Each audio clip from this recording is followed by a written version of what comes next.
All right, Double T from 96.7 The Eagle going on with things Double T has never done in Rockford. Andrea's behind the camera today. Hi, Andrea. How are you? Hey. From the Rockford Area Convention and Visitors Bureau. She survived Stroll on State, which is good. So, and thank you for letting me borrow your scarf. No problem. It looks great on you. It's my color. Yes, it is. So, explain what we've got going on today. All right, so today we're at the Mendelssohn Performing Arts Center. Here we are with Matt. Matt is going to take us and, well, you know the drill, right? So we're going to start with the product, Okay. or item, rather, that you are going to have to guess. And Matt's going to give you 5 clues. Okay. And I don't know about this one. I looked at it, and I'm not even sure I know what it is, so good luck. Well, and here's the best part about this. I've never been here, so Nice. I'm very excited to be here today. Yes. Check out the place. In true form, things Double T has never done before. We are then going to take a tour through Mendelssohn Performing Arts Center so you can see a couple things you haven't seen before. How about that? That sounds great. All right. Well, here we go. Here goes nothing. All right, so The big reveal. Let's see. Let's have a look at that. We're going to...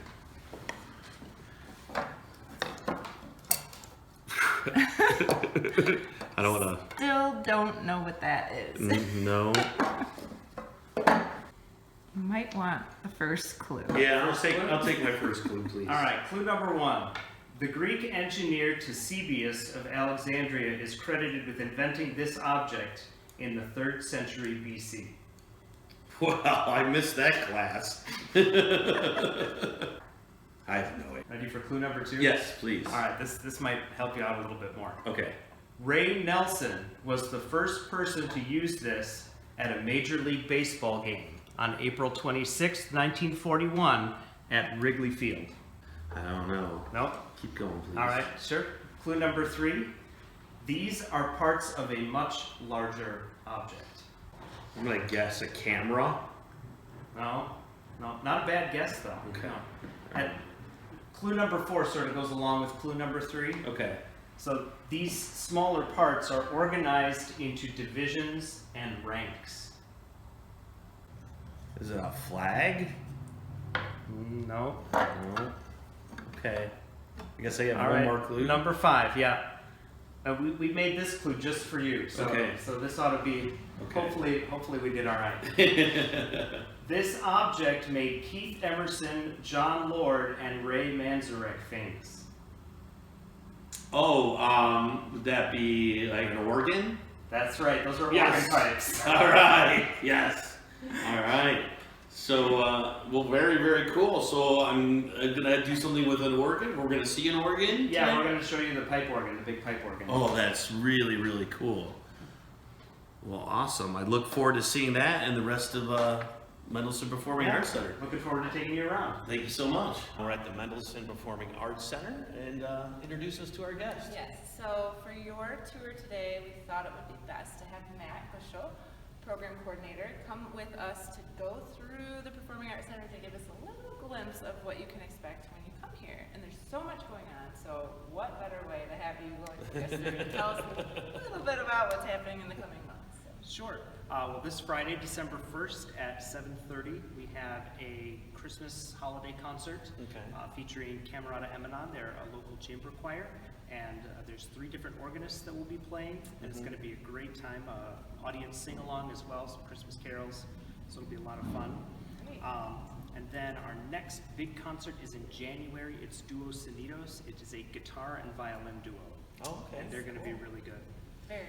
Give me a little background on the Mendelssohn Performing Arts Center. Well, Mendelssohn Performing Arts Center was founded in 1884 as the Mendelssohn Club. It is the oldest continuously operated music organization of its kind in the country. Wow. So, yeah, there's a Schubert Club, I believe, in Minneapolis that's just about as old as we are, but we're a little bit older than they are, so we like to. So when I pulled up, there's multiple buildings. How many buildings do you have on the campus here? We have 3. Okay. What we're in right now is our main building. It's the former First Presbyterian Church. Okay. And we acquired this building in 2012 after an incredibly generous donation from the Baskins, who were involved in the organization and a member of First Presbyterian Church, if I'm remembering correctly. And they sort of put up the money for Mendelssohn to be able to purchase this building when the church was leaving. Our original building, well, sort of original building since 1952, is a red brick building on Church Street. That's probably the one that most people in Rockford are familiar with as being the Mendelssohn Club building. Okay, so what are we going to do today? Well, today we're going to take you over to Emerson House, which is the third building on our campus. It's a historic house built by the Emerson family, believe it or not. And we use that as a performance space, and we're going to see one of our local singers, and they're getting ready for an upcoming performance. And we're also going to show you a little bit of the pipe organ over here. Oh, great. Oh, how exciting. That's very cool. One of the things, just right off the bat, is I cannot say it enough times, the architecture, the beautiful stained glass, there's so many elements that are so very historic. So not only can you enjoy a performance, but do so in such a really neat building too. So It's a really pretty place. cannot wait to see the tour. So All right, let's go Thank you. walk around. Touring around the Mendelssohn Performing Arts Center. Where are we right now, and what are we going to experience? We are at the Emerson House. It's one of the buildings on our campus, and we're here with Kathy and Val, and they are preparing for Art Song Project, which is one of our programs, and I'll let Kathy tell us a little bit about it. Okay. So with the Art Song Project, we started in 2006, and the idea is that anyone who has studied voice lessons has probably sung art songs. Art songs are poems set to music by composers. And as we know, Schubert alone has composed over 600 lieder. So they exist in Baroque, classical, romantic, and contemporary, also English, French, German, Italian, Spanish, any other language is also possible. But those are the main ones that we work on. And the idea is to encourage the exploration of this wonderful genre of music. Because singers usually, they're either involved in a choir or they're in shows or something like that. But this is another whole genre of music that really deserves a hearing and is always just so interesting and fun. You know, so we have done a lot of different programs, such as choosing a composer, a poet, different languages, you know, seasons. Now, for the different languages, now do you speak these other languages, or do you just sing these Well, other some of languages? us make an effort to study them, but you know, basically, you know, for the purpose of this, we're just singing in these languages. Okay. All right. You know, because you've got your Fauré and Debussy, you know, in French, and for example, you know, Mahler and Schubert and Brahms, you know, in German, and there's just so much. Does that make a big difference, learning the piece of music as to what language it's in, or do you have to study diction at all? Or? Oh yes, singers, you know, always study diction. So yes, there's an awful lot there to study. So and other, you know, topics that we've done, you know, like I said, we try to organize by themes lately. And so we've done Earth, Air, Fire, and Water, Falling in and Out of Love, Places, Food and Drink, African American composers. So this year we've done Work and Play and Sacred Songs, and then in the spring we'll be doing Seasons and American Song Literature. So, and there are, you know, just, like I say, just vast resources to be explored. And it's so much fun, and you know, usually our members come in with some interesting background on the composer or the poet, and you know, why they chose that song, and you know, it's always an interesting evening. So we welcome everyone to come and join us. Do you mind doing a little singing for us? Oh, sure. All right. All right, well, we're going to get set up, and you'll do a song for us. What song are you going to sing for us? La Lune Parseuse, Okay. which is the Lazy Moon. It's by Cécile Chaminade, and this is in a preparation for another program that's coming up here at Mendelssohn in the spring. Great. Thank you so much. Thank you.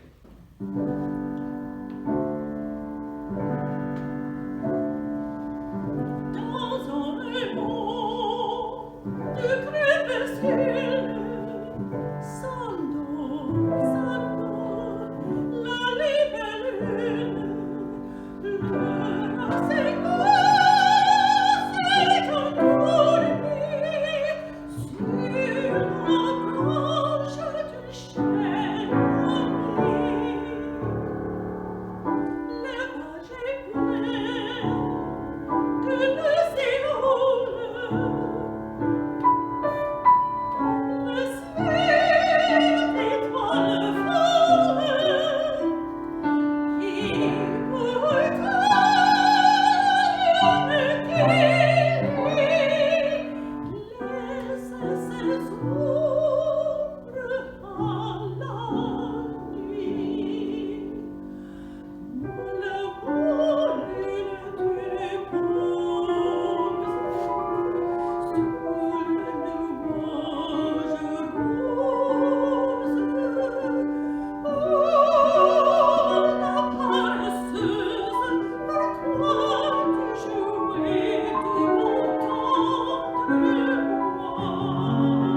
let me in my tour now. We are in the main performance hall. We call it Mendelssohn Hall. And we are here with Wayne, who is playing the organ in our upcoming concert on December 1st, this Friday. And Wayne's going to tell us a little bit about the organ.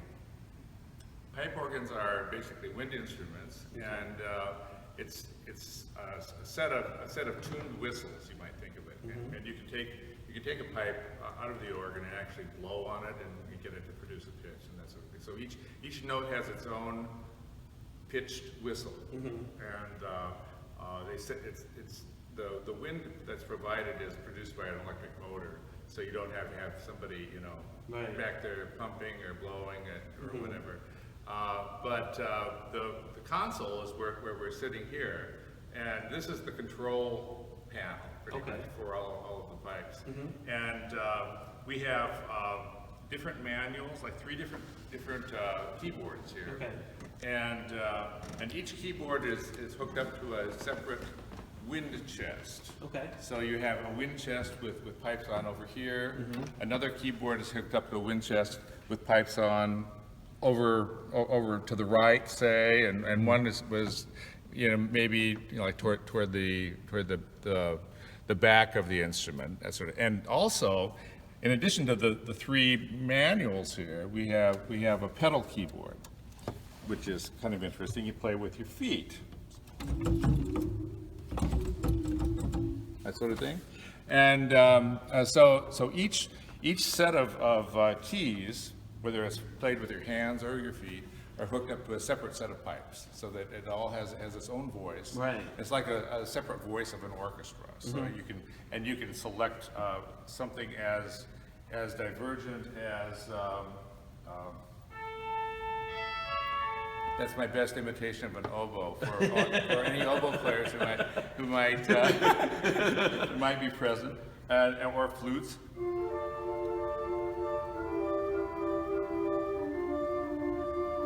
How many different sounds can an organ make? For each one of these buttons, there's a different sound. Wow. Yeah. So probably the loudest trumpet on the organ is the state trumpet.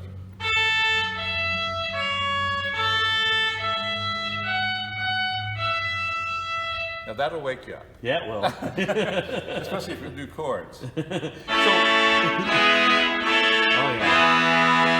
yeah.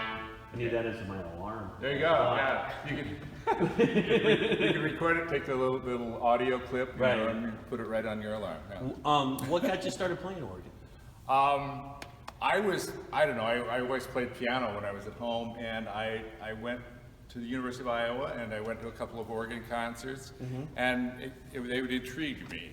It was at the same time that they were installing a new organ at this church, and so I observed the process of the installation, carrying the pipes in. It's pretty dramatic kind of process, and with installing it, building it, and then hearing it in performance, it was quite an impression on me. So it's. As a big fan of classic rock, I really enjoy when an organ gets added to rock music. Yeah. It gives it such a full, thick sound of the song. Well, see, I think every organist is kind of a control freak. It gives it, and a power seeker. So I mean, you seek this big powerful sound, and all you have to do is just press the key down. But you don't tell people that, though. You make it seem like 3/8 of an inch, and you've got the whole thing. You don't have to put a lot of muscle behind it, but it's there. Do you have any concerts or anything coming up soon? Well, we're doing the December 1st concert here. We're playing some Noels and pastorals, which are European music designed to be played around the time of Christmas. So put us in the Christmas mood. So organ is featured on that as both a solo instrument and an accompaniment instrument. So we're accompanying the choir, which is going to be Camerata Emanon. And the choir is going to be singing some carols, and we're involving the audience to sing along. So it should be a lot of fun with some music there. Oh, that sounds good. And then we're also doing I'm the organist and choir master at Emmanuel Episcopal Church, and we're also doing a service of Advent lessons and carols on the December 10th. Great. So those are personally my two things that are coming up soon. And can we take a look back behind the pipes? Sure. Do you think that'd be all right? Absolutely. And then and I was going to have you play a little music for us too. Oh right? yeah. I can do the I can do one of the pieces I'm going to be doing, which is the Franck Pastoral, or a section of that. Okay, great.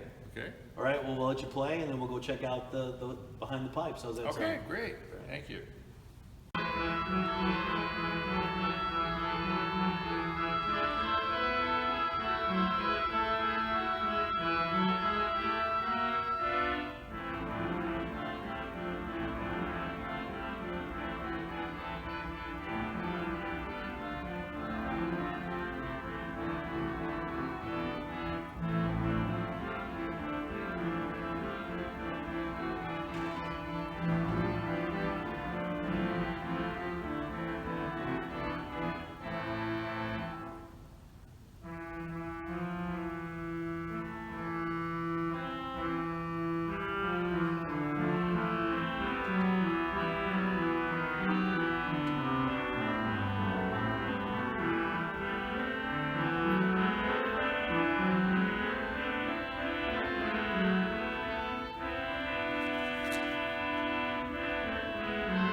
What would you call this section of the organ? I like to call it the pipe room. Okay.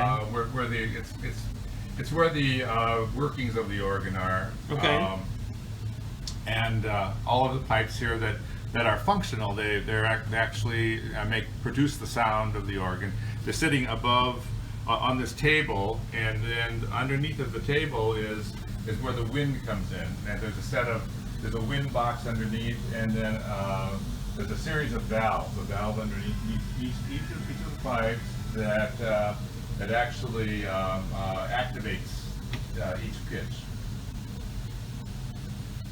Now, what are the different pipes we have here then? The ones that you see right in front of you, these are called. This is the bassoon rank, and it's a kind of an oboe, an octave lower an oboe. And then there are some that, as you see across there, the ones that are kind of mitered and curve around. You can see that. Those are like a flue pipe. So okay. These are reed pipes over here, the bassoon, and although over there are the flue pipes, they're more like flutes. so that what controls the sound of a flute pipe is the proportion of the width to the length of it. So the skinnier the pipe is, the more overtones and more nasal it'll sound. The fatter a pipe is, it'll sound rounder and fuller. Now, what about these wood flaps here?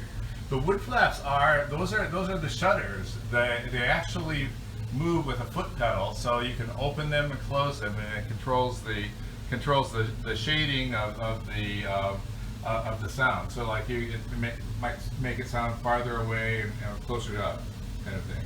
Anything else we should check out while we're in here? Well, there's a set of, right over to the right here, these brass things that's actually a set of chimes.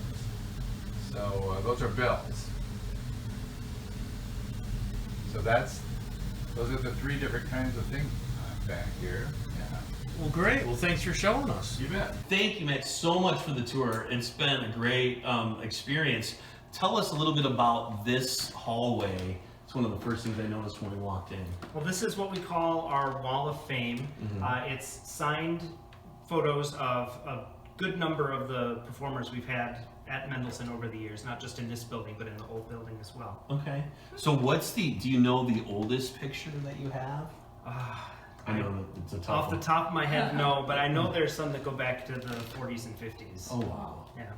That is really, So really cool. cool. If people want to find out more about the Mendelssohn Performing Arts Center and performances you have coming up, where can they go? They can always check our website. It's mendelssohnpac.org. Okay. Or they can give us a call. I'm going to screw up the phone number. 964-9713 is the office number. Awesome. Well, thank you so much for the time today. It was a great experience, and we appreciate it. Yes, thank you. My pleasure. Thanks for coming. Things Double T has never done before. I've never been here, and it's been a great experience. So thank you so much, Andrea. Thank you. It's been a lot of fun for me too. So. And of course, as always, go rockford.com. Yes. Find out what's going on in town. And that wraps it up for another episode of Things Double T has Never Done in Rockford.